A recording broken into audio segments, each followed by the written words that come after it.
बिहार में इस समय पावर कट की समस्या अचानक से बढ़ गई है। आप किस इलाके से इस रिपोर्ट को देख रहे हैं? कमेंट में ज़रूर बताएं आपके इलाके में क्या स्थिति है। और साथ ही आपको बताएंगे कि एनटीपीसी के प्रवक्ता विश्वनाथ चंदन और Bihar state power generation company के प्रबंधक निर्देशक महेंद्र कुमार का क्या कहना है, कब तक इस समस्या से निजात मिल जाएगा बिहार वासियों को, ये बता रहे हैं जो हम आपको आगे बताने वाले हैं।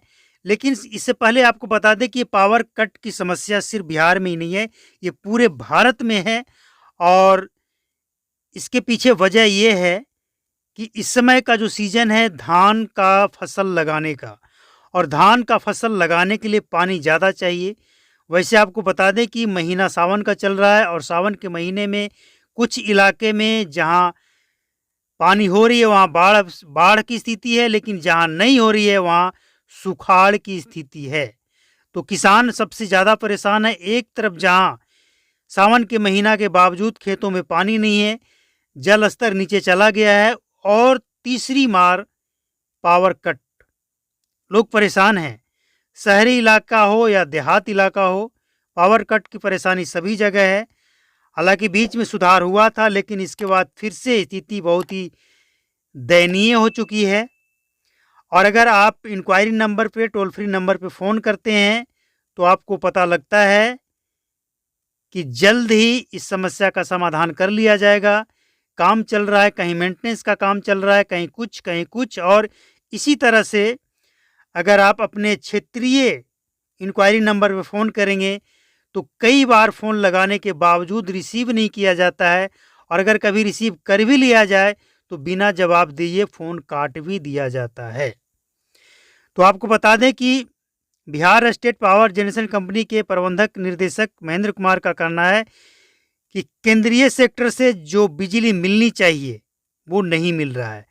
और ये कोई एक फील्डर की बात नहीं है, अलग अलग फील्डर के अलग अलग सप्लाई है, तो अलग अलग ये हो सकता है, कहीं ज़्यादा कहीं कम।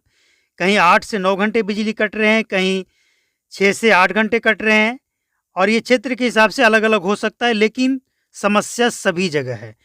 और आपको बता दें कि कहीं 1200 मेगावाट, कहीं 507 मेगावाट, कहीं 400 मेगावाट बिजली की सप्लाई कम हो रही है। एनटीपीसी के प्रवक्ता विश्वनाथ चंदन का कहना है कि बरौनी और फरका में ओवर होल्डिंग, ये दोनों जगह की जो पावर ग्रिड है ओवर होल्डिंग में है, जिसके कारण बिहार को 400 मेगावाट बिजली नहीं मिल रही है। अब समस्या ये है, इसके अलावे ये दरलीपल्ली और बाढ़ बिजली घर में बॉयलर ट्यूब लीकेज के कारण बिहार को लगभग 507 मेगावाट बिजली नहीं मिल रही। यानी ये कोई एक बिजली घर की समस्या नहीं है, कई जगह की समस्या है। साथ में केंद्र की तरफ से जो बिजली दिया जाता है वहाँ से भी कटौती की जा रही है। तो यही वजह है कि बिजली सप्लाई जो आपके क्षेत्रीय सब स्टेशन है वहाँ से जो सप्लाई दिया जाता है, अगर 4 फील्डर है तो 2 फील्डर का सप्लाई दिया जाता है, 2 फील्डर को होल्ड किया जाता है, और जब तक 2 फील्डर को सप्लाई देने का टाइम आता है तब तक पता ये चलता है कि बिजली ऊपर से, यानी सब स्टेशन से भी बिजली गायब हो गई। तो ये कारण है, लेकिन चिंता करने की, फिक्र करने की ज़रूरत नहीं है, क्योंकि अधिकारियों का मानना है कि 2-4 दिनों में इस समस्या से निजात मिल जाएगा। लेकिन लगता नहीं है, क्योंकि मेंटेनेंस का काम भी चल रहा है। कहीं बॉयलर का ट्यूब लीकेज है, कहीं पोल नया कनेक्शन, कहीं नया तार, कहीं नया पोल, कहीं नया मीटर लगाया जा रहा है, जिसके कारण भी ये समस्या आ रही है।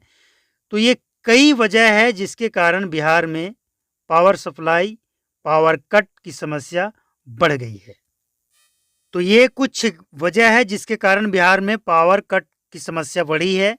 और जिलों में, शहरों में भी बिजली कट रही है, गांव में भी कट रही है, क्योंकि बिजली तो सबको चाहिए, लेकिन जो डिमांड है उसके अनुरूप नहीं मिल रहा है, जिसके वजह से बारी बारी से सबको आपूर्ति करने की कोशिश की जा रही है और कोशिश यहाँ तक की जा रही है कि बाजार से खरीद कर भी बिहार सरकार के द्वारा बिजली लिया गया है। बिहार सरकार यानी जो बिजली कंपनी है, साउथ बिहार हो या फिर नॉर्थ बिहार हो, लेकिन इसके बावजूद इस समस्या का समाधान करने में अधिकारियों की बात माने तो 2 से 4 दिन लगेंगे, लेकिन इससे ज़्यादा भी लग सकता है क्योंकि मेंटेनेंस का काम भी जारी है। तो रिपोर्ट अच्छा लगा हो तो लाइक करें और सब्सक्राइब करें, बेल आइकन को प्रेस करें अगला रिपोर्ट जानने के लिए। और आप किस जगह से इस रिपोर्ट को देख रहे थे कमेंट में ज़रूर बताएं। साथ में यह भी बताएं कि आपके यहाँ बिजली की स्थिति क्या है।